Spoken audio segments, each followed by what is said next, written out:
রবিবাসরে সকালটা শুরু করেছিলাম আমরা ফিটনেস প্রোগ্রাম, তার সঙ্গে সদ্গুরু শিক্ষা, আরও বেশ কিছু জ্যোতিষশাস্ত্র সংক্রান্ত আলোচনা দিয়ে আপনাদের সঙ্গে রয়েছে আমি শ্যামাশ্রী। এবার পত্রিকার শিরোনাম দেখে নেব প্রতিদিনের মতো। আজকেও প্রথমেই নিয়ে নিচ্ছি যুগ সংঘ। দেখে নেব যুগ সংঘের হেডলাইন্সে আজকে ঠিক কী কী রয়েছে। অর্থাৎ জনগণনা কিন্তু শুরু হয়েছে আজ থেকে। জনগণনা 16ই আগস্ট অবধি স্বগণনা, পোর্টালে তথ্য দাখিল ইতিমধ্যেই। 17ই আগস্ট থেকে ঘর সম্পত্তি গণনা, ফেব্রুয়ারিতে ঘরে ঘরে গিয়ে জনগণনা। রবিবার 2রা আগস্ট থেকে সারা দেশের সঙ্গে অসমেও শুরু হচ্ছে জনগণনার প্রথম ধাপ। প্রথম 15 দিন স্বগণনার সুযোগ পাবেন সাধারণ মানুষ। আগামী 16ই আগস্ট অবধি ঘরে বসে নির্দিষ্ট পোর্টাল ব্যবহার করে তাদের পরিবার এবং ব্যক্তিগত বিবরণ অনলাইনে জমা দিতে পারবেন। এরপর 17ই আগস্ট থেকে শুরু হবে ঘর গণনা এবং ঘর তালিকাভুক্ত করার কাজ। গণনাকারীরা ঘরে ঘরে গিয়ে নানা তথ্য সংগ্রহ করবেন। শনিবার জনতা ভবনে আয়োজিত এক সাংবাদিক বৈঠকে রাজ্যের সেন্সাস ডিরেক্টর বিশ্বজিৎ পেগু জানান যে আগামী 2রা আগস্ট থেকে অসমেও শুরু হচ্ছে জনগণনা। 2011 সালে সেখানে শেষবার দেশে জনগণনা করা হয়েছিল এবং তারপর 1872 সাল থেকে ভারতে শুরু হয় জনগণনা। সেই হিসেবে এবার হবে ষোড়শ জনগণনা, কিন্তু দেশ স্বাধীনের পর এটা 8 নম্বর জনগণনা। 2027 সালের 1 মার্চ জনগণনা তথ্য প্রকাশ করার লক্ষ্য নেওয়া হয়েছে। তিনি আরও জানিয়েছেন 2011 সালে শেষবার জনগণনার হয়েছিল রাজ্যের 27টি জেলায় এবং তখন 26,395টি গ্রামে জনগণনা করা হয়। এবারে জনগণনায় অন্তর্ভুক্ত করা হয়েছে 26,236টি জনগণনার নগরকে। অর্থাৎ জনগণনা শুরু হচ্ছে আজকে থেকে এবং 17ই আগস্ট পর্যন্ত কিন্তু ঘর সম্পত্তি গণনা হবে। তবে শিবসাগর চড়াইদেওয়ে স্থগিত জনগণনা, কারণ সেখানে ভয়ঙ্কর বন্যা পরিস্থিতি আপনারা জানেন। এই ছিল ফার্স্ট হেডলাইন্স। এবার দ্বিতীয় যে হেডলাইন্স রয়েছে একেবারে তারপরেই নিচের দিকে রয়েছে বন্যা কবলিত এলাকা, বন্যা বিধ্বস্ত অসমের পাশে কেন্দ্র এবং সেখান থেকে 379 কোটি টাকার সাহায্যের কথা বলা হয়েছে, যেখানে 7 বন্যা কবলিত রাজ্যের জন্য 2117.85 কোটির প্যাকেজ দেওয়া হয়েছে। ভয়াবহ বন্যায় বিপর্যস্ত অসমের জন্য 379.35 কোটি টাকার আর্থিক সাহায্য ঘোষণা করল কেন্দ্র। স্টেট ডিজাস্টার রেসপন্স ফান্ড থেকে এই অর্থ আগাম দেওয়া হয়েছে। দেশের 7টি বন্যা কবলিত রাজ্যের জন্য মোট 2117.85 কোটি টাকার যে বিশেষ ত্রাণ প্যাকেজ অনুমোদন করা হয়েছে, তার মধ্যে অসমের জন্য বরাদ্দ হয়েছে এই অর্থ। কেন্দ্রীয় স্বরাষ্ট্রমন্ত্রী অমিত শাহর অনুমোদনের পর শনিবার এই কথা জানিয়েছে কেন্দ্রীয় স্বরাষ্ট্র মন্ত্রক। অর্থাৎ ইতিমধ্যেই প্যাকেজ ঘোষণা মুখ্যমন্ত্রীর আমরা জানি এবং সেখানে কি কি বিষয় উঠে আসছে দেখুন। বন্যা কবলিত এলাকায় চলছে ত্রাণ বিতরণ, দেখতে পাচ্ছেন সেই ছবি একেবারে। স্বেচ্ছাসেবী সংস্থার তরফ থেকে ত্রাণ বিতরণ চলছে, সরকারিভাবেও চলছে স্বস্তির প্যাকেজ মুখ্যমন্ত্রী, যেখানে রয়েছে 15,000-এর পর আরও 10,000। 10ই আগস্ট খুলবে স্কুল, বিদ্যুৎ বিল, মাটির খাজনা মকুব এবং একই সঙ্গে 17ই আগস্ট থেকে ক্ষয়ক্ষতির সমীক্ষার কথাও কিন্তু বলা হয়েছে। এই ছিল সেকেন্ড হেডলাইন্স। এবার থার্ড হেডলাইন্স এর দিকে নজর রাখবো, যেখানে রয়েছে অরুণোদয় আরও শক্তিশালী হচ্ছে, মহিলা সবলীকরণের বার্তা মুখ্যমন্ত্রীর। 37 লক্ষ মহিলার ব্যাংক অ্যাকাউন্টে টাকা হস্তান্তর। রাজ্যের বৃহত্তর সামাজিক প্রকল্প অরুণোদয়কে আরও বিস্তৃত ও শক্তিশালী করার বার্তা দিলেন মুখ্যমন্ত্রী। নতুন সরকার গঠনের পর শনিবার অরুণোদয় 3.0-র অধীনে 2026-2027 অর্থবর্ষের প্রথম কিস্তির অর্থ বিতরণের সূচনা করেন তিনি। রাজ্যের 37 লক্ষেরও বেশি মহিলা সুবিধাভোগীর ব্যাংক অ্যাকাউন্টে সরাসরি অর্থ হস্তান্তর করা হয়। তবে বন্যা কবলিত যে সমস্ত 4টি জেলা রয়েছে অরুণোদয় সুবিধাভোগীরা, তারা 2,500 টাকা করে অর্থ সাহায্য তাদেরকে দেওয়া হবে, এমনটা কিন্তু বলেছেন মুখ্যমন্ত্রী। এবং মহিলারা স্বাবলম্বী না হলে কোনো রাজ্যের উন্নয়ন সম্ভব নয়, এমনটাও কিন্তু বার্তা উঠে এসেছে। অর্থাৎ 37 লক্ষ মহিলার ব্যাংক অ্যাকাউন্টে টাকা হস্তান্তর, যারা বানপীড়িত এলাকায় রয়েছেন সেখানে 2,500 টাকা করে অ্যাকাউন্টে ঢুকবে, এমনটাই বার্তা মুখ্যমন্ত্রীর। এই ছিল যুগ সংঘের তিনটি হেডলাইন্স।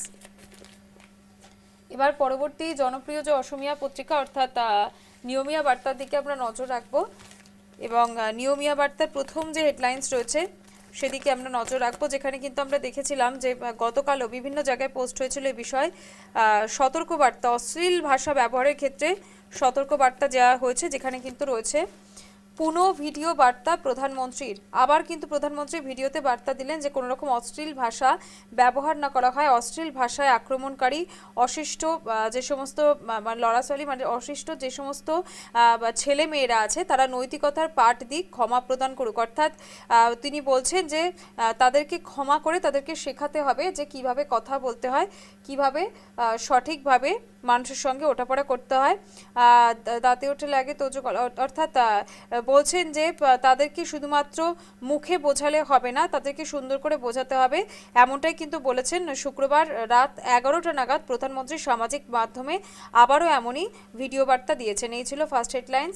এবার তারপরে পরবর্তী যে হেডলাইন্স রয়েছে সেদিকে নজর রাখবো। 37 লক্ষ মহিলাই লাভ করবে অরুণোদয় 3.0 সম্পত্তি, অর্থাৎ অরুণোদয় 3.0 টাকা পাচ্ছে 37 লক্ষ মহিলা, যেখানে বানপীড়িত অর্থাৎ বন্যাক্রান্ত 4 জেলায় তারা পাচ্ছে 2500 টাকা করে এবং অন্য জেলাগুলোতে 1100 টাকা করে পাচ্ছে, এমনটাই বার্তা দিয়েছেন মুখ্যমন্ত্রী। 2026-27 যে অর্থবর্ষ সেখানে অরুণোদয় 3.0 প্রথম কিস্তির ইতিমধ্যেই টাকা কিন্তু ঢুকে গিয়েছে।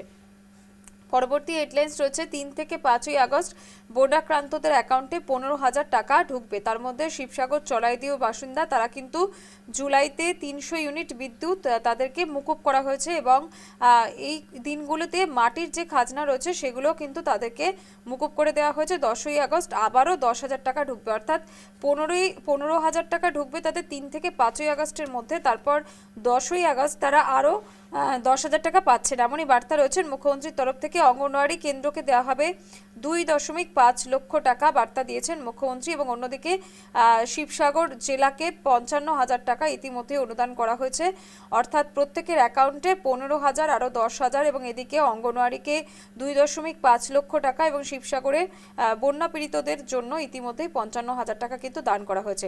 এই তিনটি হেডলাইন্সের দিকে নজর রাখলাম নিয়মিয়া বার্তার। এবার ন্যাশনালের দিকে নজর রাখবো, যেখানে রয়েছে সানডে